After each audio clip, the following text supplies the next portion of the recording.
ನಿಮಗೆ ನೀವೆಲ್ಲ ತೊರವಿ ರಾಮಾಯಣ ಕೇಳಿರ್ಬೋದು, ವಾಲ್ಮೀಕಿ ರಾಮಾಯಣ ಕೇಳಿರ್ಬೋದು. ಇದೊಂದು ಹೊಸ ರಾಮಾಯಣ ತಯಾರು ಮಾಡಿವಿ ನಾವು, ಮಜ್ಜಿಗೆ ರಾಮಾಯಣ ಅಂತ. ಅದು ಏನು ಅಂದ್ರೆ, ಒಂದು ಊರಾಗ ಒಂದು ಶ್ರೀಮಂತರ ಮನೆ ಇರ್ತೈತಿ. ಆ ಶ್ರೀಮಂತರಿಗೆ ಒಬ್ಬ ಮಗ ಇರ್ತಾನೆ. ಅವನು ಮದುವೆ ಮಾಡಿರ್ತಾಳ. ಶ್ರೀಮಂತರ ಮನೆ ಹುಡುಗಿನ ಇವ್ರ ಮನೆಗೆ ಸೊಸೆಯಾಗಿ ಬಂದಿರ್ತಾನೆ. ಆ ಶ್ರೀಮಂತರ ಮನೆ ಮಗಳು ಒಂದು ಮುದುಕಿ ಇರ್ತೈತಿ, ಬಡವ್ರ ಮುದುಕಿ. ಅಕ್ಕಿಗೆ ಒಬ್ಬ ಮಗ ಇರ್ತಾನ. ಆ ಮುದುಕಿ ದಿನಾಲು ತನ್ನ ಮನೆ ಮುಂದಿನ ಕಟ್ಟಿಗೆ ಕುತ್ಕೊಂಡು ರಾಮಾಯಣ ಕಥೆ ಹೇಳ್ತಿರ್ತಾಳೆ ಎಲ್ಲರಿಗೂ. ಭಾಳ ಮುದುಕಿ ಭಾಳ ಚಂದ ಕಥೆ ಹೇಳುದು. ಓಡಾಗಿರೋ ಮಂದಿ ಎಲ್ಲ ಬಂದು ಆ ಮುದುಕಿ ಮುಂದೆ ಕುತ್ಕೊಂಡು ರಾಮಾಯಣ ಕಥೆ ಕೇಳಿ ಕೇಳಿ ಹೋಗ್ತಿದ್ರು. ಅದನ್ನೆಲ್ಲ ನೋಡ್ತಿದ್ಲು ಯಾರು? ಶ್ರೀಮಂತರ ಮನೆ ಸೊಸಿ. ಈಗಿಗೂ ಆಸೆ, ನಾನು ಹೋಗಿ ಅಜ್ಜಿ ಮುಂದೆ ಕುತ್ಕೊಂಡು ರಾಮಾಯಣ ಕೇಳಬೇಕಂತ ಆಸೆ. ಆದ್ರೆ ಎಲ್ಲರ ಜೋಡಿ ಹೋಗಿ ಶ್ರೀಮಂತರ ಮನೆ ಸೊಸಿ ಕುತ್ಕೊಂಡು ಮನೆಗೆ ಗೌರವ ಇಲ್ಲ. ಮನೆ ಬಿಟ್ಟು ಹೊರಗೆ ಹೋಗೋ ಪರಿಸ್ಥಿತಿ ಇರಲಿಲ್ಲ ಯಾರಿಗೆ? ಶ್ರೀಮಂತರ ಸೊಸಿಗೆ. ಆದ್ರೆ ಮನಸ್ಸಿನೊಳಗೆ ಆಸೆ, ನಾನು ರಾಮಾಯಣ ಕೇಳಬೇಕು. ರಾಮಾಯಣ ಒಂದು ದಿನ ಹಿಂಗೆ ಪ್ರಸಂಗ ಬಂತು. ಆ ಮುದುಕಿ ಮಗ ಒಪ್ಪಿದ್ದಲ್ಲ, ಹೊಲಕ್ಕೆ ಹೋಗಿದ್ದ ಅವ್ನು ದುಡಿಯಾಕ. ಅವನಿಗೇನೋ ಒಂದು ಬೇರೆ ಊರಿಗೆ ಹೋಗೋ ಪ್ರಸಂಗ ಬಂತು. ಹೊಲದಿಂದ ಲವನ ಬಂದ್ಬಿಟ್ಟ. ಮುದುಕಿ ಅಡಿಗೆ ಮಾಡಿರ್ಲಿಲ್ಲ. ಬುಟ್ಟಿ ಒಳಗೆ 4 ರೊಟ್ಟಿ ಪಲ್ಲೆಗೆಲ್ಲ ಏನೂ ಮಾಡಿರ್ಲಿಲ್ಲ. ಯಾವ ನನಗೆ ಮೊದಲು ಊಟ ಮಾಡಿದ್ರು, ನಾನು ಊರಿಗೆ ಹೋಗ್ಬೇಕಾಗಿ ಅವಸರ ಮಾಡಕ್ಕೆ ಏನ್ ಮಾಡ್ಬೇಕು ಮುದುಕಿ. ಅಕ್ಕಿ ರೊಟ್ಟಿ ಏನ್ ಮಾಡ್ಬೇಕು ಅಂತ ಹೇಳಿ ಮಕ್ಕಳು ಸಾವುಕಾರ ಮನೆ ಅಲ್ಲ, ಅವ್ರ ಮನ್ಯಾಗ ಹೈನಕ್ಕೆ ಏನೋ ಬರುತ್ತಿರ್ಲಿಲ್ಲ. ಒಂದು ಹೋಗಾನಿ ತಗೊಂಡು ಸಾವುಕಾರ ಮನೆಗೆ ಹೋದ್ರು. ಮುದುಕಿ ಹೋಗಿ, ತಂಗಿ ಮಗ ಊಟಕ್ಕೆ ಬಂದಾನ, ಒಂದಿಷ್ಟು ಮಜ್ಜಿಗೆ ಕೊಡು ಹೇಳಿದ್ರು. ಮನ್ಯಾಗ ಸಾವುಕಾರ ಸಸಿ ಒಬ್ಬಾಕಿದ್ರು. ಆಕೆ ಅಂದು ಮುದುಕಿ ಈಗ ಸಿಕ್ಕಾಳ ಅಂದ, ಅಜ್ಜಿ ಮಜ್ಜಿಗೆ ಕೊಡ್ತೀನಿ, ಆದ್ರೆ ರಾಮಾಯಣ ಕಥೆ ಹೇಳಿದ್ರೆ ಕೊಡ್ತೀನಿ, ಇಲ್ಲ ಅಂದ್ರೆ ಇಲ್ಲ. ಮುದುಕಿ ಅಂದ್ರು, ರಾಮಾಯಣ ನೀನು 1 ದಿನದಾಗ ಮುಗಿಯೋದು, 2 ದಿನದಾಗ ಮುಗಿಯೋದು, 3 ದಿನದಾಗ ಮುಗಿಯೋದು. ನಾನು ರಾಮಾಯಣ ಕಥೆ ಹೇಳಿ ಮಜ್ಜಿಗೆ ತಗೊಂಡು ಹೋಗೋದು ಎಷ್ಟು ದಿನ ಆಗ್ತೈತಿ? ನನ್ನ ಮಗ ಉಳ್ಬೇಕು ಅವಾಗ, ಊರಿಗೆ ಹೋಗ್ಬೇಕು ಅವಾಗ, ದೊಡ್ಡ ಚಿಂತೆ ಆಯ್ತು ಮುದುಕಿಗೆ. ಆದ್ರೂ ಆಕೆ ಪಟ್ಟು ಹೇಳಿದ್ರು, ನೀ ರಾಮಾಯಣ ಕಥೆ ಹೇಳಿದ್ರೆ ಮಜ್ಜಿಗೆ ಕೊಡು. ಮಜ್ಜಿಗೆನ ಮುದುಕಿಗೆ ಬೇಕಾಗ್ಯಾವ, ಸೊಸೆಗೆ ರಾಮಾಯಣ ಬೇಕಾಗ್ಯ. ಇಂಥ ಹೊತ್ತಾಗ ಮುದುಕಿ ಇಷ್ಟು ಬುದ್ಧಿವಂತಿದ್ರು. ಹೇಳಿ ಹಂಗ ರಾಮಾಯಣ ಹೇಳ ನೋಡಿ, ಹೇಳಿದ್ರೆ ಮಜ್ಜಿಗೆ ಕೊಡ್ತೀಯ ಕನ್ಫರ್ಮ್ ಮಾಡ್ಕೊಂಡು ಕೊಡ್ತೀನಿ ಅಂತ. ಏನ್ ಹೇಳಿದ ಅಜ್ಜಿ? ದಶರಥನ ಕಂದ, ರಾವಣನ ಕೊಂದ, ಸೀತೆ ತಂದ, ಮುಗೀತು ರಾಮಾಯಣ ಕೊಡು ಮಜ್ಜಿಗೆ ಅಂತ. ರಾಮಾಯಣದೊಳಗೆ ಇಷ್ಟ ಮಾತುಕತೆ. ದಶರಥನ ಕಂದ ಯಾರು? ರಾಮ. ಅವ ಏನ್ ಮಾಡ್ತಾನೆ? ರಾವಣನ ಸಂಹಾರ ಮಾಡ್ತಾನೆ, ಸೀತಾನ ಕರ್ಕೊಂಡು ಬರ್ತಾನೆ. ಇದ್ರ ಬಗ್ಗೆ ಏನೈತಿ ರಾಮಾಯಣ? ಈಗ ನಾನು ರಾಮಾಯಣ ಅಷ್ಟೇ ಹೇಳ್ಬೇಕಾಯ್ತು. ಯಾಕೆ? ಸಮಯ ಭಾಳ ಅದಕ್ಕೆ ರಾಮಾಯಣ ಹೇಳಬೇಕು, ಮಜ್ಜಿಗೆ ರಾಮಾಯಣ ಹೇಳಬೇಕು. ಬಸವಾದಿ ಶಿವಶರಣರ ಬಗ್ಗೆ ಇವತ್ತು ಸ್ಮರಣೆ ಕಾರ್ಯಕ್ರಮವನ್ನ ಪೂಜೆಗೆ ಇಟ್ಕೊಂಡ. ಬಹಳ ವೈವಿಧ್ಯಪೂರ್ಣವಾಗಿರುವಂತಹ ಕಾರ್ಯಕ್ರಮ. ಈ ಬ್ರಹ್ಮಾನಂದ ಆಶ್ರಮದಲ್ಲಿ ನಡೆಯುತ್ತಿರುವಂತಹ ಈ ಕಾರ್ಯಕ್ರಮಗಳು ಏನದಾವಲ್ಲ, ಪ್ರತಿದಿನ ಒಬ್ಬೊಬ್ಬರ ಸ್ಮರಣೆ ನೋಡಿ ಎಷ್ಟು ಅದ್ಭುತವಾಗಿರುವಂತಹದ್ದು. ಮಹಾತ್ಮರನ್ನ ಸ್ಮರಿಸಿಕೊಳ್ಳುವಂತಹ ಒಂದು ಅಪೂರ್ವವಾಗಿರುವಂತಹ ಅವಕಾಶ ರಬಕವಿ ಬನ್ನಟ್ಟಿ ಜನರಿಗೆ ಸಿಕ್ಕೆ. ಮಹಾತ್ಮರನ್ನ ಸ್ಮರಣೆ ಮಾಡ್ತಾರೆ. ಆ ಮಾಲಿಕೆಯಲ್ಲಿ ಇವತ್ತು ಬಸವಾದಿ ಶಿವಶರಣರ ಸ್ಮರಣೆ ನೋಡ್ರಿ. ಬಸವಾದಿ ಶಿವಶರಣರಲ್ಲಿ ಬಸವಣ್ಣನೂ ಅದಾನ, ಶಿವಶರಣರು ಅದ. ಆ ಶಿವಶರಣರ ಪೈಕಿ ಐದೈತಿ ಮಾರಯ್ಯ, ಲಕ್ಕಮ್ಮನ ಬಗ್ಗೆ ನಮ್ಮ ಸಿದ್ದರಾಮ ಸ್ವಾಮಿಗಳು ಈಗಾಗಲೇ ಹೇಳ್ಯಾರ. ಎಷ್ಟು ಅದ್ಭುತವಾಗಿರುವಂತಹ ಒಂದು ಸಾಮರ್ಥ್ಯ ಶರಣರಿಗಿತ್ತು. ಒಂದು ಸಣ್ಣ ಕುಟುಂಬದೊಳಗೆ ಲಕ್ಷದ ಮೇಲೆ 96,000 ಜನರನ್ನ ಕರ್ಕೊಂಡು ಹೋಗಿ ಅವರಿಗೆ ಮೃಷ್ಟಾನ್ನ ಭೋಜನ ಮಾಡಿಸಿ ಅವರಿಗೆ ಮತ್ತೆ ಕೈ ತುಂಬ ದಕ್ಷಿಣ ಬಂಗಾರ ಬೆಳ್ಳಿ ಕೊಟ್ಟು ಕಳಿಸ್ತಾರೆ. ಅಂದ್ರೆ ಶರಣರ ಮಹಿಮೆ ಎಂಥದ್ದು ನೀವು ತಿಳ್ಕೋಬೇಕು. ಸಣ್ಣ ಕುಟುಂಬದೊಳಗೆ ಲಕ್ಷಾಂತರ ಜನರಿಗೆ ಪ್ರಸಾದ ಮಾಡಿಸಿದಂಥ ಹಿರಿಮೆ ನಮ್ಮ ಶಿವಶರಣರು. ಇಂಥ ಅನೇಕ ಜನ ಶರಣರು 12ನೇ ಶತಮಾನದಲ್ಲಿ ಯಾರು ಹೋಗ್ಯಾರ. ಆ ಎಲ್ಲ ಶರಣರಿಗೆ ನಾಯಕ ಯಾರು? ಬಸವ. ಅದಕ್ಕೆ ನಾವು ಕರೆಯುವಾಗ ಏನ್ ಮಾಡ್ತೀವಿ? ಬಸವಾದಿ ಶರಣರ. ಬಸವಣ್ಣನಿಂದ ಚಾಲು ಮಾಡಿಬಿಡ್ತೀವಿ. ಬಸವಣ್ಣನ ಹಿಡ್ಕೊಂಡು ಎಲ್ಲಾ ಶರಣರು ಅಂತ ಅದರ ಅರ್ಥ. ಬಸವಣ್ಣ ಇಂಥ ಎಲ್ಲ ಶರಣರಿಗೂ ಕೂಡ ನಾಯಕ ಆಗಿದ್ದ. ಎಲ್ಲ ಶರಣರು ಬಸವಣ್ಣನವರನ್ನ ಬಹಳ ಭಕ್ತಿ ಗೌರವದಿಂದ ನೆನಪಿಸಿಕೊಳ್ತಾ ಇದ್ರು, ಸ್ಮರಿಸ್ತಿದ್ರು, ಸ್ತೋತ್ರ ಮಾಡ್ತಿದ್ರು. ಶರಣರ ಪಾಲಿಗೆ ಬಸವಣ್ಣ ಮಹಾನ್ ವ್ಯಕ್ತಿ. ಅಲ್ಲಮ್ಮ ಪ್ರಭುದೇವರು ತಮ್ಮ ಒಂದು ವಚನದಲ್ಲಿ ಹೇಳ್ತಾರ, ಮಹಾಮಹಿಮ ಸಂಗಡ ಬಸವಣ್ಣ ಎನಗೆಯೂ ಗುರು ನಿನಗೆಯೂ ಗುರು ಜಗವೆಲ್ಲಕ್ಕೂ ಗುರು ಕಾಣ ಗುಹೇಶ್ವರ. ಬಸವಣ್ಣ ಸಾಮಾನ್ಯನಾಗಿರುವಂತ ವ್ಯಕ್ತಿ ಅಲ್ಲ. ಬಸವಣ್ಣ ನನಗೂ ಗುರು. ಯಾರು ಹೇಳ್ತಾರೆ? ಅಲ್ಲಮ ಪ್ರಭುಗಳು ಹೇಳ್ತಾರೆ. ಅಲ್ಲಮ ಪ್ರಭು ಅಂದ್ರೆ ಶೂನ್ಯ ಸಿಂಹಾಸನದ ಅಧಿಪತಿ, ಅನುಭವ ಮಂಟಪದ ಅಧ್ಯಕ್ಷ. ಹೇಳ್ತಾರೆ, ಮಹಾಮಹಿಮ ಸಂಗಡ ಬಸವಣ್ಣ ಎನಗೆಯೂ ಗುರು ನಿನಗೆಯೂ ಗುರು ಅಂತ ಯಾರಿಗೆ ಹೇಳ್ತಾರೆ? ದೇವರಿಗೆ ಹೇಳ್ತಾರ. ಅವರು ದೇವರಿಗೂ ಕೂಡ ಗುರುವಾಗಿರುವಂತ ಶಕ್ತಿಯನ್ನು ಪಡೆದವರು ಯಾರು? ಬಸವಣ್ಣನವರು. ನನಗಂತರೂ ಗುರು, ದೇವರಿಗೂ ಗುರು, ಜಗವೆಲ್ಲಕ್ಕೂ ಗುರು ಕಾಣ, ಜಗತ್ತಿಗೆ ಗುರು. ಅದಕ್ಕೆ ಬಸವಣ್ಣನವರಿಗೆ ನಾವು ಗುರು ಅಂತೀವಿ, ಜಗದ್ಗುರು ಅಂತೀವಿ, ವಿಶ್ವಗುರು ಅಂತೀವಿ, ಮಹಾಮಾನವತಾವಾದಿ ಅಂತೀವಿ. ಇತ್ತೀಚೆಗೆ ಅಂದ್ರೂ ನಮ್ಮ ಕರ್ನಾಟಕ ಸರ್ಕಾರದವರು ಬಸವಣ್ಣ ವಿಶ್ವಗುರು ಬಸವಣ್ಣ ಕರ್ನಾಟಕದ ಸಾಂಸ್ಕೃತಿಕ ನಾಯಕ ಅಂತ ಹೇಳಿ ಘೋಷಣೆ ಮಾಡಿದ್ರು.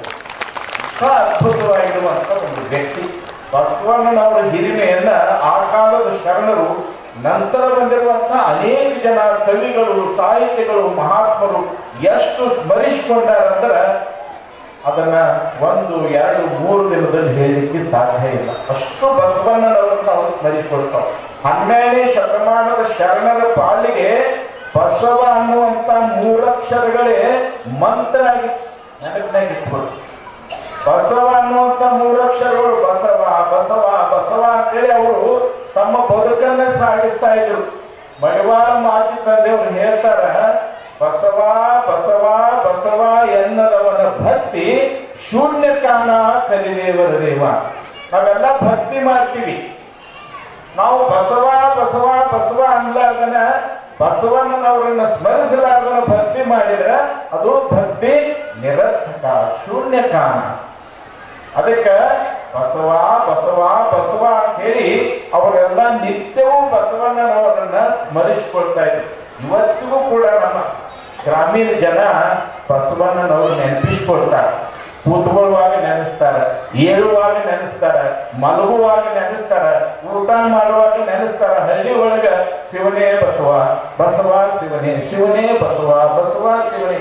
ಕೇಳಿದ್ರೆ ನೀವೆಲ್ಲ ಹೇಳುದು ಶಿವ ಬೇರೆ ಅಲ್ಲ ಬಸವ ಬೇರೆ ಅಲ್ಲ ಅನ್ನುವಂಥ ಒಂದು ರೀತಿಯಲ್ಲಿ ಬಸವಣ್ಣನವರನ್ನ ಅಂದಿನಿಂದ ಇಂದಿನವರೆಗೂ ಕೂಡ ಜನ ಸ್ಮರಿಸಿಕೊಳ್ಳುವುದನ್ನು ನಾವೆಲ್ಲ ನೋಡ್ತೀವಿ. ಅಂತ ಒಂದು ಅದ್ಭುತವಾಗಿರುವಂತಹ ಮಹಿಮೆಯನ್ನ, ವ್ಯಕ್ತಿತ್ವವನ್ನು ಹೊಂದಿದಂಥವರು ಬಸವಣ್ಣನವರು. ಪ್ರಭುದೇವರು ಒಂದು ಕಡೆ ಹೇಳ್ತಾರೆ, ಕಲ್ಯಾಣ ಅನ್ನುವಂಥದ್ದೇ ಏನು ಕಲ್ಯಾಣ, ಇವತ್ತಿನ ಬಸವ ಕಲ್ಯಾಣ ಇದೆ ಅಲ್ಲ, ಆ ಬಸವ ಕಲ್ಯಾಣ ಅನ್ನುವಂಥದ್ದೇ ಒಂದು ಪದ್ಧತಿ. ಪದ್ಧತಿ ಗೊತ್ತಲ್ಲ ನೋಡಿರಿ, ಪದ್ಧತಿ ಬಸವ ಕಲ್ಯಾಣ ಅನ್ನುವಂಥ ಒಂದು ಪದ್ಧತಿ. ಆ ಪದ್ಧತಿಯೊಳಗೆ ಏನಿರ್ತೈತಿ? ಎಣ್ಣೆ. ಭಕ್ತಿ ರಸ ಅನ್ನುವಂಥದ್ದೇ ಎಣ್ಣೆ. ಬತ್ತಿ ಬೇಕಲ್ಲ, ಅದಕ್ಕೆ ಆಚಾರ ಅನ್ನುವಂಥ ಒಂದು ಬತ್ತಿ. ದೀಪ ಮುಟ್ಟಿಸ್ಬೇಕಲ್ಲ, ಯಾವ ದೀಪ ಮುಟ್ಟಿಸ್ಬೇಕು? ಕಲ್ಯಾಣ ಅನ್ನುವಂಥ ಪದ್ಧತಿಯೊಳಗ ಭಕ್ತಿ ರಸ ಅನ್ನುವಂಥ ಒಂದು ಎಣ್ಣೆಯನ್ನು ತುಂಬಿ ಆಚಾರ ಅನ್ನುವಂಥ ಒಂದು ಬತ್ತಿಗೆ ಜ್ಯೋತಿ ಯಾವುದು? ಬಸವಣ್ಣ.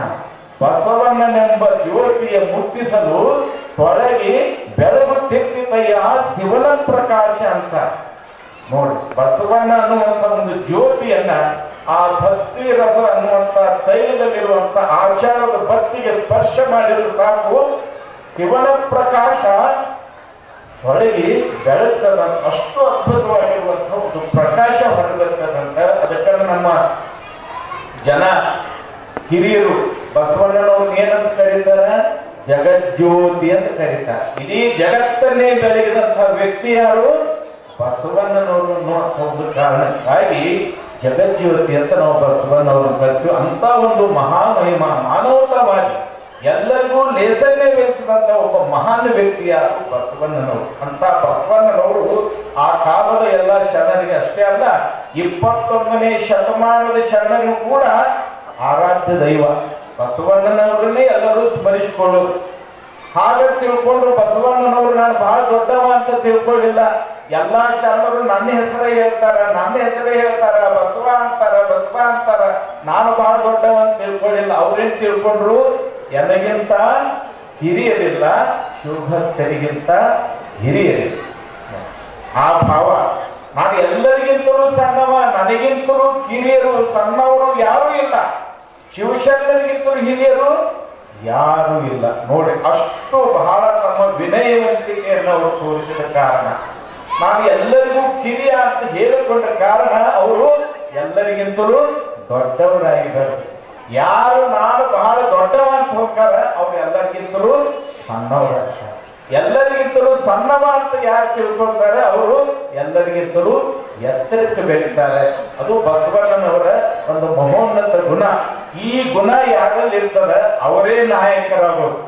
ಹೀರೋಗಳು ಯಾರಾಗ್ತಾರೆ, ಯಾರಲ್ಲಿ ವಿನಯವಂತಿಕೆ ಇರ್ತದೆ ಅವರೇ ನಿಜವಾದ ನಾಯಕರು. ಆ ಒಂದು ಹಿನ್ನೆಲೆಯಲ್ಲಿ ಶಿವಭಕ್ತರನ್ನ, ಶಿವಶರಣರನ್ನೇ ಬಹಳ ದೊಡ್ಡವರು ಅಂತ ತಿಳ್ಕೊಂಡಿರುವಂತಹ ಬಸವಣ್ಣನವರು ಸಾಂಸ್ಕೃತಿಕ ನಾಯಕ, ಅವರೇ ನಾಯಕರು.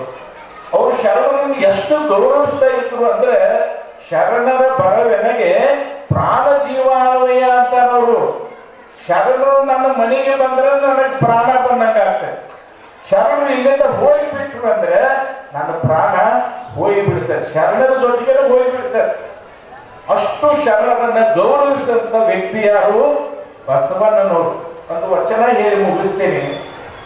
ಬಸವಣ್ಣನವರು ಒಂದು ವಚನ ಹೇಳ್ತಾರೆ, ಸಮುದ್ರ ಘನವೆಂಬೆನೆ ಧರೆಯ ಮೇಲಡಗಿತ್ತು. ನೀವೆಲ್ಲ ನೋಡಿದಿಲ್ಲ, ಸಮುದ್ರ ನೋಡಿರಿ, ಎಷ್ಟು ದೊಡ್ಡದಿರ್ತೈತೆ ಅದು. ಬಹುಶಃ ಈ ಭೂಮಂಡಲದೊಳಗ 7 ಪಟ್ಟು ನೀರು 1 ಪಟ್ಟು ಭೂಮಿ ಐತೆ ಅಂತ ಹೇಳ್ತಾರೆ.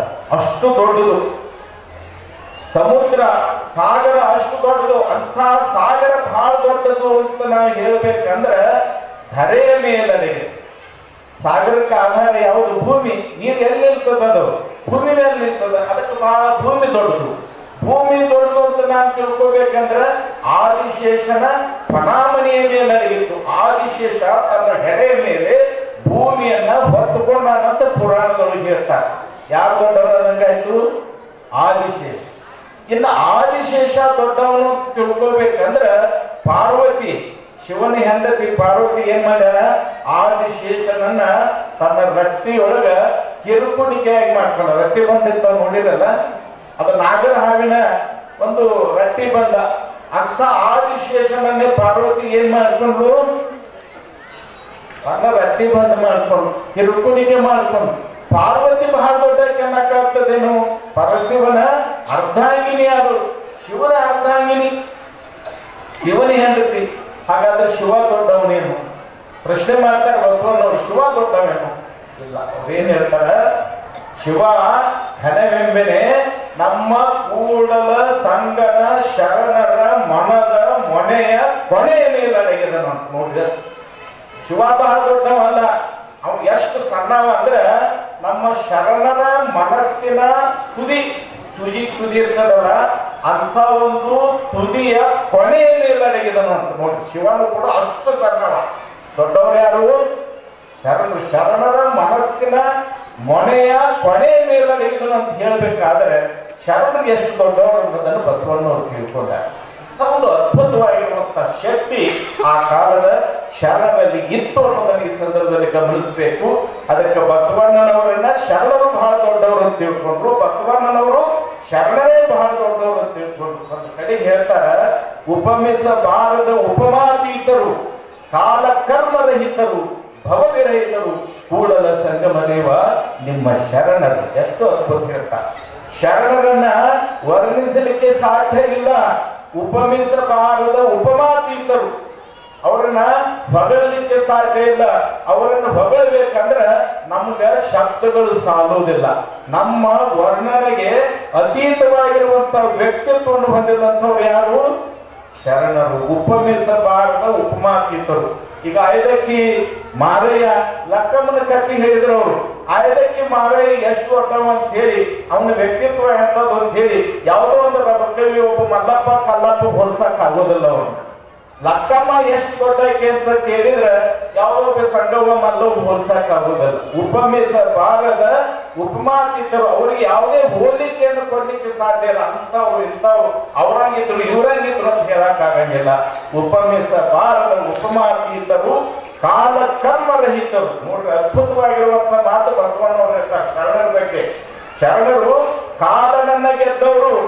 ಕಾಲ ಅಂದ್ರೆ ಯಾರು? ಮೃತ್ಯು. ಯಮ, ಕಾಲ ಅಂದ್ರೆ ಯಮ, ಯಮನನ್ನು ಗೆದ್ದವರು ಶರಣರು. ನೋಡ್ರಿ, ಅವರು ಆಯ್ದಕ್ಕಿ ಲಕ್ಕಮ್ಮ, ಮಾರಯ್ಯ, ಆ ಕಾಲದ ಶರಣರು, ಬಸವಣ್ಣನವರು ಎಲ್ಲರೂ ಯಮನನ್ನ ಮೃತ್ಯುವನ್ನ ಗೆದ್ದಾರು ತಿಳ್ಕೊಂಡು 900 ವರ್ಷ ಆದ್ರೂ ಕೂಡ ನಾವು ಅವರನ್ನು ಸ್ಮರಿಸ್ತೀವಿ. ನಿಮ್ಮ ಮನ್ಯಾಗ ಒಂದು 100 ವರ್ಷದಿಂದ ಯಾರು ಸತ್ತರ ಅನ್ನೋದು ನಿಮಗೆ ಗೊತ್ತಿಲ್ಲ. ಯಾಕ? ಅವರು ಕಾಲನನ್ನ ಗೆದ್ದವರಲ್ಲ. ಬಸವಾದಿ ಶರಣರು ಮೃತ್ಯುವನ್ನು ಗೆದ್ದವರು, ಅಮರವಾಗಿರುವಂತಹ ವ್ಯಕ್ತಿತ್ವವನ್ನ ಗಳಿಸಿಕೊಂಡವರು. ಅದಕ್ಕೆ 900 ವರ್ಷ ಆದ್ರೂ ಕೂಡ ನಾವು ಇವತ್ತು ಅವರನ್ನ ಸ್ಮರಿಸ್ತೀವಿ. ಯಮನನ್ನ ಗೆದ್ದವರು, ಮೃತ್ಯುವನ್ನ ಗೆದ್ದವರು, ಕರ್ಮವನ್ನ ಗೆದ್ದವರು. ನಾವೆಲ್ಲ ಕರ್ಮದ ಬಲೆಯಲ್ಲಿ ಸಿಕ್ಕು ಒತ್ತಾಡೋರು. ಮೀನುಗಾರ ಕೆರೆಯೊಳಗೆ ಬಲಿ ಹಾಕಿಬಿಟ್ರು ಮೀನು ಹೆಂಗ ಅದ್ರಲ್ಲಿ ಸಿಕ್ಕು ಒತ್ತಾಡ್ತಾವಲ್ಲ, ಹಂಗ ನಾವೆಲ್ಲ ಸಾಮಾನ್ಯ ಜನ ಕರ್ಮದ ಬಲೆಯಲ್ಲಿ ಸಿಕ್ಕು ಒದ್ದಾಡುವಂಥವ್ರು ನಾವು. ಶರಣರು ಅಂತ ಕರ್ಮದ ಬಲೆಗೆ ಸಿಕ್ಕೊಂಡವ್ರಲ್ಲ. ನಾವು ಸಿಕ್ಕೊಂಡಿವಿ. ನಾವು ಕರ್ಮ ಮಾಡ್ತೀವಿ, ಪಾಪ ಕರ್ಮನ ಮಾಡ್ತೀವಿ, ಪುಣ್ಯ ಕರ್ಮನ ಮಾಡ್ತೀವಿ, ಏನೋ ಮಾಡ್ತೀವಿ, ಒಟ್ಟು ಕರ್ಮ ಮಾಡ್ತೀವಿ. ಕರ್ಮ ಯಾವ ಮನುಷ್ಯ ಮಾಡ್ತಾನ ಅದರ ಫಲವನ್ನ ಭೋಗಿಸಲೇಬೇಕು. ನಾವು ಈ ಜನ್ಮದಾಗ ಏನು ಕರ್ಮ ಮಾಡ್ತೀವಿ, ಮುಂದಿನ ಜನ್ಮದಾಗ ಅದನ್ನ ನಾವು ಭೋಗಿಸಬೇಕು. ಮುಂದಿನ ಜನ್ಮದಾಗ ಮತ್ತೆ ಕರ್ಮ ಮಾಡ್ತೀವಿ, ಮತ್ತೆ ಅದರ ಮುಂದಿನ ಜನ್ಮದೊಳಗ ಭೋಗಿಸ್ಬೇಕು ಎಂದು ಮುಗಿಲಾರದ ಸರಪಳಿ. ಈಗೇನು ಕರ್ಮ ಮಾಡ್ತೀವಿ, ಮುಂದೆ ಅನುಭವಿಸೋದು, ಮತ್ತೆ ಸಾಯೋದು, ಮತ್ತೆ ಕರ್ಮ ಭೋಗಿಸೋದು, ಬಿಟ್ಟು ಬರೋದು. ಅದೇನೋ ಹೇಳ್ತಾರಲ್ಲ, ಪುನರಪಿ ಜನನಂ ಪುನರಪಿ ಮರಣಂ ಪುನರಪಿ ಜನನಿ ಜಠರೇ ಸೇನಂ. ನಾವು ಹುಟ್ಟಿದ ಮೇಲೆ ಕರ್ಮ ಮಾಡ್ತೀವಿ, ಕರ್ಮ ಮಾಡಿದ ಮೇಲೆ ಒಂದಿನ ಸಾಯ್ತೀವಿ, ಮತ್ತೆ ಅದನ್ನು ಭೋಗಿಸೋದು, ಹುಟ್ಟಿ ಬರ್ತೀವಿ, ಹುಟ್ಟುವುದು ಸಾವುದು, ಹುಟ್ಟುವುದು ಸಾವುದು, ಹುಟ್ಟುವುದು ಸಾವುದು. ಈ ರೀತಿಯಲ್ಲಿ ಹುಟ್ಟು ಸಾವು ಅನ್ನುವಂಥ ಚಕ್ರದೊಳಗೆ ನಾವೆಲ್ಲ ಸಾಮಾನ್ಯ ಜನ ಸಿಕ್ಕು ಒದ್ದಾಡ್ತೀವಿ. ಆದರೆ ಶರಣರು ಈ ಕರ್ಮದ ಚಕ್ರದಿಂದ ಹೊರಗೆ ಹೋದವರು, ಕಾಲನನ್ನು ಗೆದ್ದವರು, ಕರ್ಮವನ್ನು ಗೆದ್ದವರು. ಅದಕ್ಕಾಗಿ ಅವರು ಭವವಿರಹಿತರು. ಅವರಿಗೆ ಹುಟ್ಟು ಅನ್ನುವಂಥದ್ದಿಲ್ಲ, ಅವ್ರು ಹುಟ್ಟು ಬರಂಗಿಲ್ಲ, ಅವರಿಗೆ ಪುನರ್ಜನ್ಮ ಇಲ್ಲ. ಶರಣರಿಗೆ ಪುನರ್ಜನ್ಮ ಇಲ್ಲ, ಯಾಕೆ ಅವರು ಕರ್ಮವನ್ನು ಕೂಡ ಗೆದ್ದಿರ್ತಾರೆ. ಅಂತ ಒಂದು ಶರಣರು ಬಹಳ ಅದ್ಭುತವಾಗಿರುವಂತಹ ವ್ಯಕ್ತಿತ್ವವನ್ನು ಹೊಂದಿದಂಥವ್ರು. ಅವರನ್ನು ನಾವು ಎಷ್ಟು ಸ್ಮರಿಸಿದ್ರು ಕೂಡ ಕಡೆ. ಇವತ್ತು ನೀವು ಬ್ರಹ್ಮಾನಂದ ಸ್ವಾಮಿಗಳವರ 159ನೇ ಜಯಂತಿ ಮಾಡ್ತೀವಿ. ಗುರು ಸಿದ್ದೇಶ್ವರ ಸ್ವಾಮಿಗಳವರ 81ನೇ ಜಯಂತಿ ಮಾಡ್ತೀವಿ. ಅವ್ರನ್ನ ಯಾಕೆ ನೀವು ಸ್ಮರಿಸ್ತೀರಿ? ಅವರು ಕೂಡ ಕಾಲನನ್ನ ಗೆದ್ದವರು, ಕರ್ಮವನ್ನ ಗೆದ್ದವರು, ಮಹಾತ್ಮರು. ಅಂಥವರ ಸ್ಮರಣೆ ಮಾಡಿ ನಾವು ಕೂಡ ಕಾಲ ಮತ್ತು ಕರ್ಮವನ್ನ ಗೆಲ್ಲೋದಕ್ಕೆ ಪ್ರಯತ್ನ ಮಾಡಬೇಕು. ಅವ್ರು ಬಹಳ ದೊಡ್ಡ ಸಾಧನೆ ಮಾಡಿದರು. ಬ್ರಹ್ಮಾನಂದ ಶಿವಯೋಗಿಗಳು ಮತ್ತು ಗುರು ಸಿದ್ದೇಶ್ವರರು ದೊಡ್ಡ ಸಾಧನೆಯನ್ನು ಮಾಡಿದ್ರು. ಅಂಥ ಸಾಧನೆ ನಮಗೆ ಮಾಡಕ್ಕಾಗ್ತದೇನು? ಸಾಮಾನ್ಯ ಜನರಿಗೆ ಆಗೋದಿಲ್ಲ. ಹಾಗಾದ್ರೆ ನಮಗೆ ಮುಕ್ತಿ ಇಲ್ಲೇನು? ಅವರೇನೋ ಸಾಧನೆ ಮಾಡಿ ಮುಕ್ತಿ ಪಡ್ಕೊಂಡ್ರು, ಯಮನನ್ನ ಗೆದ್ರು, ಮೃತ್ಯುವನ್ನ ಗೆದ್ರು, ಕರ್ಮವನ್ನ ಗೆದ್ರು, ನಮಗೆ ಸಾಧ್ಯ ಇಲ್ಲ ಏನು ಅಂತ ನೀವು ಪ್ರಶ್ನೆ ಮಾಡಿದ್ರೆ ಅದಕ್ಕೂ ಒಂದು ಉತ್ತರ ಹೇಳ್ತಾರೆ ಮಹಾತ್ಮರು. ಏನ್ ಹೇಳ್ತಾರಂದ್ರೆ, ಮಹಾತ್ಮರನ್ನು ನೆನೆಯುವುದೇ ಧನ ಮುಕ್ತಿ ಪದಂ ಶಿವ. ಅವರೇನೋ ಬಹಳ ದೊಡ್ಡ ಸಾಧನೆ ಮಾಡಿ ಎಲ್ಲವನ್ನು ಗೆದ್ರು, ನೀವು ಅವ್ರನ್ನ ನೆನೆಸಿದ್ರೆ ಸಾಕು, ನೀವು ಗೆದ್ದು ಬಿಡ್ತೀರಿ. ನೀವು ಕಾಲನನ್ನ ಗೆಲ್ತೀರಿ, ಕರ್ಮವನ್ನು ಕೂಡ ಗೆಲ್ತೀರಿ. ಅಂತ ಒಂದು ಅದ್ಭುತವಾಗಿರುವಂತಹ ಶಕ್ತಿ, ಸಾಮರ್ಥ್ಯ ಅದು ಮಹಾತ್ಮರಲ್ಲಿ ಇರ್ತದೆ, ಶರಣರಲ್ಲಿ ಇರ್ತದೆ ಅನ್ನೋದನ್ನ ಯಾವ ಕಾಲಕ್ಕೂ ನಾವು ಮರೆಯಬಾರದು. ಆ ಒಂದು ಹಿನ್ನೆಲೆಯಲ್ಲಿ ಅವರು ಬ್ರಹ್ಮಾನಂದ ಶಿವಯೋಗಿಗಳು ಮತ್ತು ಸಿದ್ದೇಶ್ವರರು ಕೂಡ ಅಂತ ಒಂದು ಸಾಧನೆಯನ್ನು ಮಾಡಿದಂಥವರು. ಅವರ ಜಯಂತಿಯನ್ನು ನೀವು ಮಾಡ್ತೀರಿ. ಎಲ್ಲ ಜಗತ್ತಿನ ಬಹಳ ಜನ ಹುಡ್ತಾರೆ, ಪ್ರತಿನಿತ್ಯ 1000 ಜನ ಹುಡ್ತಾರ, 1000 ಜನ ಸಾಯ್ತಾರೆ. ಸತ್ತವ್ರನ್ನೆಲ್ಲ ಜಯಂತಿ ಮಾಡ್ತೀರೇನು? ಮಾಡೋದು. ಸತ್ತವ್ರು ಏನ್ ಮಾಡ್ತಾರ? ಜಯಂತಿ ಮಾಡ್ತಾರ. ಹುಟ್ಟಿದವ್ರದ್ದು ಜಯಂತಿ ಮಾಡ್ತಾರೆ. ಸತ್ತವ್ರದ್ದು ಏನ್ ಮಾಡ್ತಾರ? ಪುಣ್ಯ ಸ್ಮರಣೆ ಮಾಡ್ತಾರ. ಸತ್ತವ್ರದೆಲ್ಲ ಜಯಂತಿ ಮಾಡ್ತಾರ ಹೂ ಅಂತೀರಲ್ಲ ನೀವು. ಸತ್ತವ್ರದ್ದು ಪುಣ್ಯತಿಥಿ ಮಾಡ್ತಾರ, ಹುಟ್ಟಿದವ್ರದ್ದು ಜಯಂತಿ ಮಾಡ್ತಾರ. ಅದು ಎಲ್ಲರದ್ದು ನಾವು ಜಯಂತಿ ಮಾಡಂಗಿಲ್ಲ, ಎಲ್ಲರದ್ದು ಪುಣ್ಯ ಸ್ಮರಣೆ ಮಾಡಂಗಿಲ್ಲ. ಯಾರು ಅಂತ ಒಂದು ಸಾಧನೆಯನ್ನು ಮಾಡಿರ್ತಾರೆ, ಮಹಾತ್ಮನಿಸ್ಕೊಂಡಿರ್ತಾರೆ, ಇಡೀ ಬದುಕನ್ನ ಜನರ ಉದ್ಧಾರಕ್ಕಾಗಿ ಸಮರ್ಪಣೆ ಮಾಡ್ಕೊಂಡಿರ್ತಾರ ಅಂಥ ವ್ಯಕ್ತಿಗಳ ಜಯಂತಿಯನ್ನ ಪುಣ್ಯಸ್ಮರಣೆಯನ್ನು ನಾವು ಮಾಡ್ತೀವಿ. ಇವತ್ತು ಈ ಮಹಾತ್ಮರ ಜಯಂತಿಯನ್ನು ನಾವು ಮಾಡ್ತೀವಿ. ಇದರ ಅರ್ಥ ಅವರು ತಮ್ಮ ಇಡೀ ಬದುಕನ್ನ ಭಕ್ತರ ಉದ್ಧಾರಕ್ಕಾಗಿನ ಸವಿಸಿದಂಥವ್ರು ಅಂತ ಮಹಾತ್ಮರನ್ನ ನಾವು ಸ್ಮರಿಸಿದ್ರೆ ನಾವು ಕೂಡ ಏನಾಗ್ತೀವಿ, ಕಾಲನನ್ನು ಗೆಲ್ತೀವಿ, ಕರ್ಮವನ್ನು ಕೂಡ ಗೆಲ್ತೀವಿ. ಮಹಾತ್ಮರನ್ನು ನೆನೆಯುವುದೇ ಘನಮುಕ್ತಿ ಪರಮ ಅಂತ ಹೇಳಿದ್ರು. ಮುಕ್ತಿ ಅಂದ್ರೆ ಏನು? ಕಾಲನನ್ನ ಕರ್ಮನನ್ನ ಗೆಲ್ಲುವುದಕ್ಕೆ ಮುಕ್ತಿ ಅಂತ ಹೇಳ್ತಾರೆ. ನಾವು ಇಂಥ ಮಹಾತ್ಮರನ್ನ ಭಕ್ತಿಯಿಂದ ಸ್ಮರಿಸಿಕೊಂಡು ಸಾಕು, ನಾವು ಕೂಡ ಕಾಲನನ್ನ ಕರ್ಮವನ್ನ ಗೆಲ್ಲಬಹುದು ಅನ್ನೋದನ್ನು ಈ ಸಂದರ್ಭದಲ್ಲಿ ಹೇಳ್ತಾ, ಅಂಥ ಒಂದು ಬ್ರಹ್ಮಾಂಡದ ಸುಯೋಗಗಳ ಒಂದು ಭವ್ಯವಾಗಿರುವಂತಹ ಒಂದು ಪರಂಪರೆಯನ್ನ ಪೂಜ್ಯರಾಗಿರುವಂತಹ ಗುರುಸಿದ್ದೇಶ್ವರ ಮಹಾಸ್ವಾಮಿಗಳು ನಡೆಸಿಕೊಂಡು ಬಂದಿರುವಂತಹದ್ದು ನಮಗೆಲ್ಲ ಬಹಳ ಸಂತೋಷ, ಹೆಮ್ಮೆ, ಅಭಿಮಾನವನ್ನು ಉಂಟು ಮಾಡಿದೆ ಅನ್ನುವಂಥದ್ದು ಮಾತನ್ನು ಈ ಸಂದರ್ಭದಲ್ಲಿ ಹೇಳ್ತೀವಿ. ಯಾಕಂದ್ರೆ ಒಂದು ಗುರು ಪರಂಪರೆಯನ್ನ ನಡೆಸಿಕೊಂಡು ಬರೋದು ಸಾಮಾನ್ಯ ವಿಷಯ ಅಲ್ಲ. ಗುರು ಅಂದ್ರೆ ಬಹಳ ಶ್ರೇಷ್ಠನಾಗಿರುವಂತಹ ವ್ಯಕ್ತಿ. ಗುರುವಿಗಿಂತಲೂ ಶ್ರೇಷ್ಠರಾಗಿರುವಂಥವ್ರು ಜಗತ್ತಿನಲ್ಲಿ ಯಾರೂ ಇಲ್ಲ. ನೆನಪಿನಾಗ ಇಟ್ಕೊಳ್ಳಿ. ಗುರುದೈವ ಪರಮನಾಸ್ತಿ ಅಂತ ಹೇಳಿದ್ರು. ಗುರುದೇವರಿಗಿಂತಲೂ ಶ್ರೇಷ್ಠರಾಗಿರುವಂಥವ್ರು ಈ ಜಗತ್ತಿನಲ್ಲಿ ಯಾರೂ ಇಲ್ಲ. ಗುರುವೇ ಶ್ರೇಷ್ಠ. ಗುರು ಎಷ್ಟು ಶ್ರೇಷ್ಠ ಅಂದ್ರೆ ದೇವರಿಗಿಂತಲೂ ಶ್ರೇಷ್ಠ. ದೇವರಿಗಿಂತಲೂ ಶ್ರೇಷ್ಠ ಯಾರು? ಗುರುಗಳು ಅಂತ ಹೇಳ್ತಾರೆ. ಯಾಕಂದ್ರೆ ನೀವೆಲ್ಲ ಗಾದಿ ಮಾತು ಬಳಸ್ತೀರಿ. ಗುರು ಮುನಿದರೆ ಹರ ಕಾಯಲಾರನು, ಹರ ಮುನಿದರೆ ಗುರು ಕಾಯು. ನೋಡ್ರಿ ಎಷ್ಟು ಶಕ್ತಿ ಗುರುವಿನಲ್ಲಿ, ಎಂಥ ಒಂದು ಅದ್ಭುತ ಶಕ್ತಿ. ದೇವರ ಶಕ್ತಿ ಆದ್ರೆ ನಮ್ಗೆ ರಕ್ಷಣೆ ಮಾಡೋದಕ್ಕೆ ನಮಗೂ ಗುರು ಅದಾನೆ. ಗುರು ಶಕ್ತಿ ಆದ್ರೆ ರಕ್ಷಣೆ ಮಾಡೋದಕ್ಕೆ ಯಾರೂ ಇಲ್ಲ, ದೇವರಿಗೂ ಆಗೋದಿಲ್ಲ ಅಂತ ಮಾತನ್ನ ನಮ್ಮ ಹಿರಿಯರು ಹೇಳ್ತಾರೆ. ಅಂದ್ರೆ ಒಂದು ಗುರುವಿನ ಶಕ್ತಿ, ಸಾಮರ್ಥ್ಯ, ವ್ಯಕ್ತಿತ್ವ, ಮಹಿಮೆ ಎಂಥದ್ದು ಅನ್ನೋದನ್ನು ನಾವು ತಿಳ್ಕೋಬೇಕು. ಆ ಗುರು ಏನ್ ಮಾಡ್ತಾರಂದ್ರೆ ಕಾಣದೇ ಇರುವಂತ ದೇವರನ್ನು ಕೂಡ ನಮಗ್ ತಂದ ಪ್ರತ್ಯಕ್ಷ ಮಾಡಿಸ್ತಾನ. ಅಂತ ಶಕ್ತಿ ಆಗಲೈತಿ ಗುರುಗಳ. ಅಲ್ಲಮರ ಪ್ರಭುದೇವರು ಹೇಳ್ತಾರೆ, ಕಂಡದ ಹಿರಿಯಲ್ಲದೆ ಕಾಣದ ಹಿರಿಯ ಎಂದರೆ ಸಿಕ್ಕದೆಂಬ ಬಳಲಿಕೆಯ ನೋಡ, ಕಂಡುದನೆ ಕಂಡು ಗುರುಪಾದವ ಹಿರಿದಲ್ಲಿ ಕಾಣದುದ ಕಾಣಬಹುದು ಗುಹೇಶ್ವ. ಎಷ್ಟು ಅದ್ಭುತ ಹೇಳ್ತಾರೆ.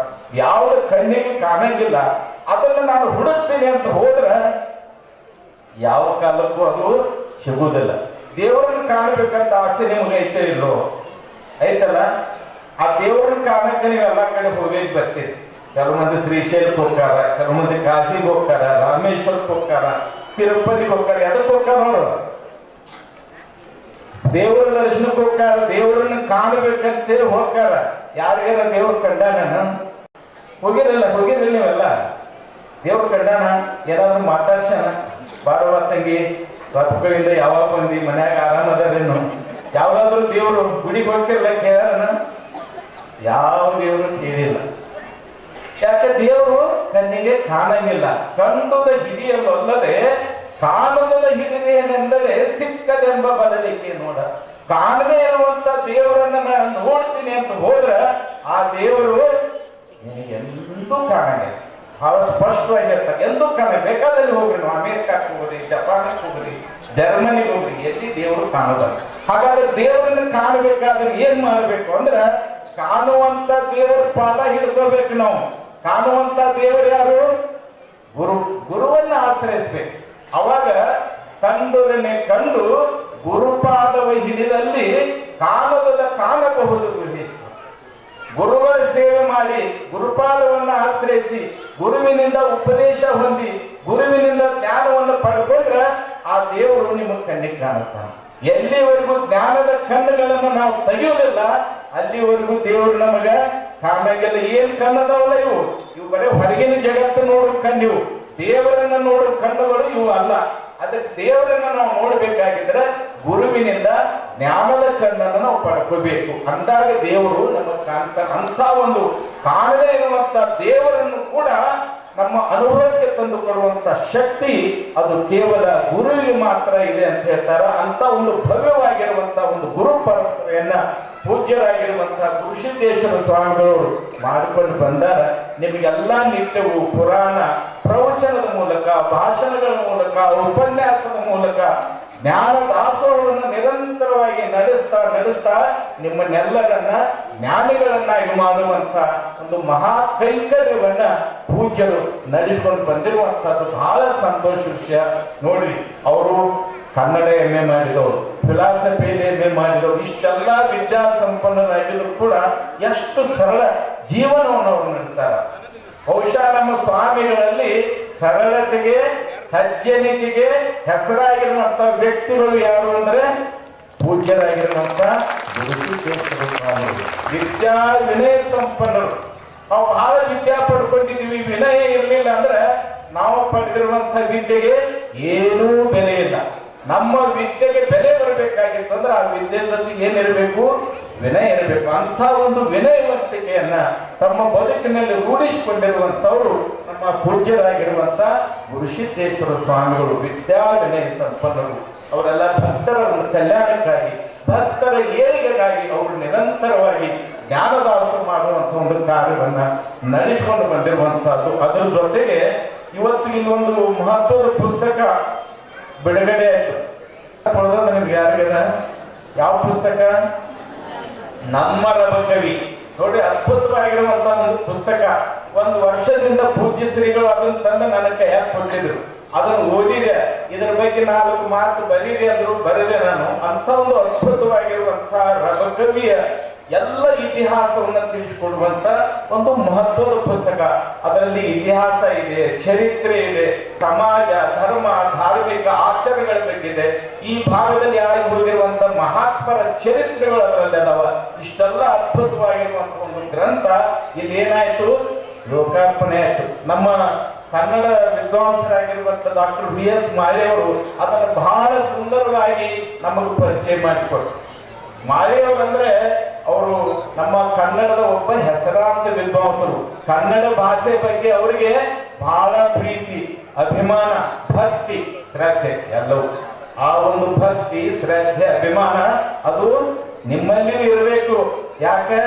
ಕನ್ನಡ ನಮ್ಮ ಮಾತೃಭಾಷೆ, ಕನ್ನಡ ನಮ್ಮ ತಾಯಿ. ಅವರು ಕನ್ನಡವನ್ನ ತಾಯಿ ಅಂತೇಳಿ ಪ್ರೀತಿಸಿದಂಥವ್ರು. ಈಗ ಇತ್ತೀಚಿನ ಜನ ಎಲ್ಲ ಕನ್ನಡ ಬಿಟ್ಟಾರೆ, ಇಂಗ್ಲಿಷ್ ಅನ್ನು ನಮ್ಮ ತಾಯಿ ಮಮ್ಮಿ ಹೊಂಟು ಬಿಟ್ಟಾರೆ. ಅವ್ವ ಅನ್ನೋ ಶಬ್ದನೇ ಇಲ್ಲೀಗ. ನೀವು ಅಷ್ಟೇ ಮನ್ಯಾಗ ಹುಡುಗರು ಸಾಲಿಯಿಂದ ಮಮ್ಮಿ ಅಂತ ಬಂದ್ರೆ ಬಹಳ ಖುಷಿ ನಮಗೆ. ಮಮ್ಮಿ ಅಂತ ಎದಕ್ಕಂತಾರ ಅಂದ್ರೆ ಈಜಿಪ್ಟ್ ದೇಶದೊಳಗ 7 ಹೆಣಗಳನ್ನ ಕೆರ್ಲಾರ್ದಂಗೆ ಇಟ್ಟಿರ್ತಾರ. ಆ ಹೆಣಕ್ಕೆ ಮಮ್ಮಿ ಅಂತ. ನೋಡ್ರಿ, ಅವ್ವ ಅಂತ ಕರೆಸ್ಕೊಳ್ಳೋದು ಚಲೋ, ಮಮ್ಮಿ ಅಂತ ಕರೆಸ್ಕೊಳ್ತಾರೆ. ನೀವೇ ವಿಚಾರ ಮಾಡ್ರಿ. ಅವ್ರು ನಮ್ಮ ಮಾಲಿ ಸರ್ ಏನ್ ಹೇಳ್ತಾರೆ ಅಂದ್ರೆ, ಕನ್ನಡ ನಮ್ಮ ತಾಯಿ, ಮರಾಠಿ ನಮ್ಮ ಮೌಶಿ, ಇಂಗ್ಲಿಷು ನಮ್ಮ ಅಂಟಿ. ಮಾಲಿಸರು ಇಂಗ್ಲಿಷ್ಗೆ ಅಂಟಿ ಅಂತಾರ, ಮರಾಠಿಗೆ ಮೌಶಿ ಅಂತಾರ, ಕನ್ನಡಕ್ಕೆ ಅವ್ವ ಅಂತ. ನೋಡಿ, ನೀವು ಅವ್ವನ ಸ್ಥಾನ ಮರಾಠಿಗೆ ಇಂಗ್ಲಿಷ್ಗೆ ಕೊಡಕ್ ಹೋಗ್ಬೇಡ್ರಿ. ಅವ್ವನ ಸ್ಥಾನ ಅವ್ರಿಗಿರ್ಬೇಕು. ಅವರನ್ನ ಗೌರವಿಸುವಂತ ಕೆಲಸ ಮಾಡಬೇಕು. ಅಂತ ಒಬ್ಬ ವಿದ್ವಾಂಸರು ನಮ್ಮ ರಬಕವಿ ಅನ್ನುವಂಥ ಒಂದು ಗ್ರಂಥವನ್ನ ಬಹಳ ಸುಂದರವಾಗಿ ಇವತ್ತು ಇಲ್ಲಿ ಪರಿಚಯಿಸಿಕೊಟ್ರು. ನಮ್ಮ ಶಿವಾನಂದ ಶೆಲ್ಲಿಕೇರಿಯವರು ಕನ್ನಡ ಸಾಹಿತ್ಯ ಪರಿಷತ್ತಿನ ಅಧ್ಯಕ್ಷರಾಗಿ ಬಹಳ ಒಳ್ಳೆಯ ರೀತಿಯಿಂದ ಅವರು ಕಾರ್ಯವನ್ನು ಮಾಡ್ತಾ ಇದ್ದಾರೆ. ಜನರ ಸಹಾಯ ಸಹಕಾರ ಪಡ್ಕೊಂಡು ಸಾಹಿತ್ಯ ಸಮ್ಮೇಳನಗಳನ್ನು ನಡೆಸ್ತಾ ಜನರಲ್ಲಿ ಭಾಷೆ ಬಗ್ಗೆ ಪ್ರೀತಿ, ಅಭಿಮಾನ, ಸಂಸ್ಕೃತಿ ಬಗ್ಗೆ ಕಾಳಜಿ ಹುಟ್ಟುವಂತ ಒಂದು ರೀತಿಯಲ್ಲಿ ಅವರು ತಮ್ಮ ಕಾರ್ಯವನ್ನ ಮಾಡಿಕೊಂಡು ಬಂದಿರುವಂತಹದ್ದು ನಿಜಕ್ಕೂ ಅಭಿನಂದನೀಯವಾಗಿರುವಂತಹ ಒಂದು ಸಂಗತಿ ಅನ್ನುವಂಥ ಒಂದು ಮಾತನ್ನು ಹೇಳ್ತಾ, ಇಂಥ ಒಂದು ನಮ್ಮ ರಬಕವಿ ಅನ್ನುವಂಥ ಒಂದು ಗ್ರಂಥ ನೋಡ್ರಿ, ನಮ್ಮ ಯಾರು ಮಹಾದೇವ್ ಕವಿಶೆಟ್ಟಿಯವರು ಮತ್ತು ಶಿವಾನಂದ ದಾಶಾಳ್ ಅವರು ಬಹಳ ಶ್ರಮ ಪಟ್ಟು ಅದನ್ನ ಸಂಪಾದನೆ ಮಾಡಿಕೊಟ್ಟ. ನಮ್ಮ ಪೂಜ್ಯರು ಎಷ್ಟು ವಿದ್ವತ್ ಪ್ರೇಮಿಗಳಂದ್ರೆ ಅವರನ್ನ ಇಲ್ಲಿ ಕರ್ಕೊಂಡು ಬಂದು ಗೌರವಿಸುವಂತ ಕೆಲಸ ಮಾಡಿದರು. ಯಾರನ್ನ? ಮಹಾದೇವ್ ಕವಿಶೆಟ್ಟಿ ಅವರನ್ನ ಮತ್ತು ಅಧ್ಯಾಪಕರಾಗಿರುವಂತ ಶಿವಾನಂದ ದಾಶಾಳ್ ಅವರನ್ನ. ಯಾಕೆ? ಅವ್ರಿಂಥದ್ದೊಂದು ಒಳ್ಳೆ ಪುಸ್ತಕವನ್ನ ಶ್ರಮ ಪಟ್ಟು ಸಂಪಾದಿಸಿ ಕೊಟ್ಟಾರನ್ನುವಂತ ಒಂದು ಕಾರಣಕ್ಕಾಗಿ ಅವರನ್ನು ಗೌರವಿಸಿದ್ರು. ನೋಡ್ರಿ, ಕವಿಶೆಟ್ಟಿ ಅವರು ಸಾಮಾನ್ಯ ವ್ಯಕ್ತಿಗಳಲ್ಲ, ನಮ್ಮ ನಾಡಿನ ಹೆಸರಾಂತ ಚಿತ್ರಕಲಾವಿದರು. ಹಾಗೇನೆ ನಮ್ಮ ದಾಶಾಳ್ ಅವರು ಸೃಜನಶೀಲ ಸಾಹಿತ್ಯಗಳು, ಆದರ್ಶ ಅಧ್ಯಾಪಕರು. ಅವರು ಕೂಡ ಇಂಥ ಒಂದು ಕೆಲಸ ಮಾಡಿದ್ದಕ್ಕೆ ಅವರನ್ನು ಗೌರವಿಸುವಂತ ಕೆಲಸ ಮಾಡಿದ್ರು. ಪೂಜ್ಯರು ಹೇಳಿದ ಹಾಗೆ ನಾನು ಅನೇಕ ಕಾರ್ಯಕ್ರಮಗಳು ನೋಡಿನಿ, ಸಂಪಾದಕರನ್ನ ಲೇಖಕರನ್ನ ಶಾಲೆ ಓದಿಸಿ ಗೌರವಿಸೋದನ್ನು ನೋಡಿನಿ. ಆದ್ರೆ ಆ ಪುಸ್ತಕದಲ್ಲಿ ಬರುವಂತ ಎಲ್ಲಾ ಲೇಖಕರನ್ನ ಕರೆಸಿ ಸನ್ಮಾನ ಮಾಡಿದ್ದು ನನ್ನ ಜೀವನದೊಳಗೆ ನಾನು ನೋಡಿದ್ದು ಕೇವಲ ರಘುಕವಿಯಲ್ಲಿ ಮಾತ್ರ. ನಮ್ಮ ಪೂಜ್ಯರಾಗಿರುವಂತಹ ಗುರುಸಿದ್ದೇಶ್ವರ ಸ್ವಾಮಿಗಳು ಅಷ್ಟು ವಿದ್ವತ್ ಪ್ರೇಮಿಗಳು, ವಿದ್ವಾಂಸರ ಬಗ್ಗೆ, ಕವಿ ಸಾಹಿತ್ಯಗಳ ಬಗ್ಗೆ ಅಪಾರವಾಗಿರುವಂತಹ ಒಂದು ಪ್ರೀತಿ ಅಭಿಮಾನವನ್ನು ಹೊಂದಿದಂಥವ್ರು ಅನ್ನೋದನ್ನ ಈ ಸಂದರ್ಭದಲ್ಲಿ ನೆನಪಿಸ್ಕೊಳ್ತಾ ನೋಡಿ ಒಂದು ಮಾತು ಹೇಳಿ ಮುಗಿಸ್ಬಿಡ್ತೀನಿ. ಎಲ್ಲರೂ ಏನ್ ಹೇಳಿದ್ರು ಪುಸ್ತಕದ ಬಗ್ಗೆ ಹೇಳುವಾಗ ಪ್ರಾರಂಭ ಮಾಡಿದ್ರು, ಹಿಂದನೆ ಹೆಜ್ಜೆ ನರಿಯದೆ ಮುಂದನೆ ಹೆಜ್ಜೆ ನರಿಬಾರದು. ಹಿಂದನೆ ಹೆಜ್ಜೆ ಅಂದ್ರೆ ನಮ್ಮ ಇತಿಹಾಸ, ಮುಂದಿನ ಹೆಜ್ಜೆ ಅಂದ್ರೆ ಭವಿಷ್ಯದ ಇತಿಹಾಸ. ನಾವು ಹಿಂದಿನ ಇತಿಹಾಸ ತಿಳ್ಕೊಂಡಾಗ ಮುಂದಿನ ಇತಿಹಾಸವನ್ನು ಸೃಷ್ಟಿ ಮಾಡುವಂತ ಶಕ್ತಿ ಪಡ್ಕೊಳ್ತೀವಿ. ನೆನಪಿನಾಗ ಇಟ್ಕೊಳ್ತೀವಿ. ಇವತ್ತು ಈ ನಮ್ಮ ರಘುಕವಿ ಅನ್ನುವಂತ ಪುಸ್ತಕದೊಳಗ ಎಷ್ಟು ಜನ ಒಳ್ಳೆಯ ಸಾಹಿತ್ಯಗಳ ಪರಿಚಯ ಕೊಟ್ಟಾರ. ಅವರು ಇಲ್ಲೇ ನಿಮ್ಮ ರಘುಕವಿ ಇತ್ತೀಚೆಗೆ ನಮ್ಮ ಜಯವಂತ ಕಾಡದೇವರವರು, ಸಿದ್ದರಾಜ ಪೂಜಾರಿ ಅವರು, ಇವರು ನಮ್ಮ ಕರ್ನಾಟಕದಲ್ಲಿ ಹೆಸರಾಗಿರುವಂತಹ ಸಾಹಿತ್ಯಗಳು. ಅಂತಹ ಸಾಹಿತ್ಯಗಳು ಹೆಂಗಾದ್ರು ಅವರ ಹಿಂದಿನ ಇತಿಹಾಸವನ್ನು ಓದಿದ್ರು, ಇತಿಹಾಸವನ್ನು ಸೃಷ್ಟಿಸುವಂತ ಕೆಲಸ ಮಾಡಿದ್ರು. ಇವತ್ತು ನಮ್ಮ ರಘುಕವಿ ಅನ್ನುವಂತ ಪುಸ್ತಕ ಏನು ಬಿಡುಗಡೆಯಾಗಿದೆಯಲ್ಲ ಅದು 1ನೇ ಭಾಗದು. ಇನ್ನು 2ನೇ ಭಾಗ ಬರುವುದಿಲ್ಲ. ಅದರೊಳಗೆ ನಿಮ್ಮ ಹೆಸರು ಬರಬೇಕಾಗಿತ್ತು ಅಂದ್ರೆ ನಮ್ಮ ರಘುಕವಿ ಅನ್ನುವಂತ ಪುಸ್ತಕ ಓದಬೇಕು ನೀವು. ಯಾಕೆ ಇತಿಹಾಸ ಓದಿದಾಗ ಇತಿಹಾಸ ಸೃಷ್ಟಿ ಮಾಡುವಂತ ಶಕ್ತಿ ನಮಗೆ ಬರ್ತದೆ. ಹಿಂದಿನ ಇತಿಹಾಸ ತಿಳ್ಕೋಬೇಕು. ನಮ್ಮ ರಘುಕವಿ ಇತಿಹಾಸ ಏನು ಅನ್ನೋದನ್ನ ನಾವು ತಿಳ್ಕೊಂಡ್ರೆ ಮುಂದೆ ಈ ರಘುಕವಿ 2ನೇ ಭಾಗದೊಳಗೆ ನಮ್ಮ ಹೆಸರು ಬರ್ತೈತೆ. ಮತ್ತು ನಾವು ಇತಿಹಾಸ ಓದಿದ್ರೆ ಅಂದ್ರೆ ಇತಿಹಾಸ ನಿರ್ಮಾಣ ಮಾಡುವಂತ ಕೆಲಸ ನನ್ನಿಂದ ಆಗೋದಿಲ್ಲ. 2ನೇ ಭಾಗದಾಗ ನಮ್ಮ ಹೆಸರು ಬರಂಗಿಲ್ಲ. ಯಾರ್ಯಾರಿಗೆ 2ನೇ ಭಾಗದಾಗ ನಮ್ಮದು ಹೆಸರು ಬರಬೇಕು, ಸಿದ್ದರಾಜ ಪೂಜಾರಿವಂಗ, ಜಯವಂತ ಕಾರದೇವರಂಗ, ಮತ್ತೆ ಇಲ್ಲೇನು ಹಿಂದೂ ಸಾಹಿತ್ಯಗಳು ಆಗಿ ಹೋದ್ರಲ್ಲ, ಅವ್ರು ಹೇಳಿದ್ರು ಬಗಿ ಎಲ್ಲ ದೇವರು, ಈಶ್ವರ ಸಂಕಲ್ ಅವರು, ಎಂತ ಅದ್ಭುತ ಸಾಹಿತ್ಯಗಳವರಲ್ಲ. ಜಗತ್ತು ನಗುತ್ತಾ ಇರ್ಲಿ, ಜಗತ್ತಿನ ದುಃಖ ಎಲ್ಲ ನನಗಿರ್ಲಿ ಹೇಳಿದಂತ ಒಬ್ಬ ಮಹಾನ್ ಸಾಹಿತಿ ಯಾರು? ಕವಿ ಈಶ್ವರ ಸಂಕಲ್. ಅಂತ ಒಂದು ಇತಿಹಾಸ ಸೃಷ್ಟಿ ನೀವು ಮಾಡಬೇಕಾಗಿತ್ತು ಅಂದ್ರೆ ನಮ್ಮ ರಘುಕವಿ ಅನ್ನುವಂಥ ಪುಸ್ತಕ ಎಲ್ಲರೂ ಓದ್ರಿ. ಏನ್ ಮಾಡ್ರಿ? ಹೆಂಗ್ ಓದ್ರು? ರಾವಣನ ಹೆಂಡತಿ ಹೆಸರು ಯಾರು ಹೇಳಿ ಗೊತ್ತೈತೆ ನಿಮ್ಗೆ? ರಾವಣನ ಹೆಂಡತಿ ಹೆಸರು ಗೊತ್ತೈತಿ? ರಾವಣನ ಹೆಂಡತಿ ಹೆಸರು ಮಂಡೋದರಿ. ರಾವಣನ ಹೆಂಡತಿ ಮಂಡೋದರಿ ಪುಸ್ತಕವನ್ನ ಕೊಂಡೋದ್ರಿ ಅಂತ ಅರ್ಥ. ಹಂಗ ಹೋಗಿ ಅವ್ರ ಕಡೆಯಲ್ಲಿ ಇಸ್ಕೊಂಡು ಹೋಗೋದಲ್ಲ, ಅದ್ರದ್ದು ಏನೋ ಒಂದು ಬೆಲೆ ಇರ್ತದ, ಅದನ್ನು ಕೊಟ್ಟು ಆ ಪುಸ್ತಕ ಓದ್ರಿ. ನೀವು ಕೂಡ ಖಂಡಿತವಾಗಿಯೂ ಇತಿಹಾಸವನ್ನು ಸೃಷ್ಟಿಸುವಂತ ವ್ಯಕ್ತಿಗಳಾಗ್ತೀರಿ. ನಿಮ್ಮೆಲ್ಲರ ಮೇಲೆ ಬ್ರಹ್ಮಾನಂದ ಸ್ವಾಮಿಗಳವರ ಆಶೀರ್ವಾದ, ಬಸವಾದಿ ಶಿವಶರಣರ ಆಶೀರ್ವಾದ ಸದಾಕಾಲ ಇರಲಿ ಅಂತ ಹೇಳಿ ಹಾರೈಸಿ ನನ್ನ ಮಾತಿಗೆ ವಿರಾಮ ಹೇಳ್ತೇನೆ. ಶರಣು ಶರಣ.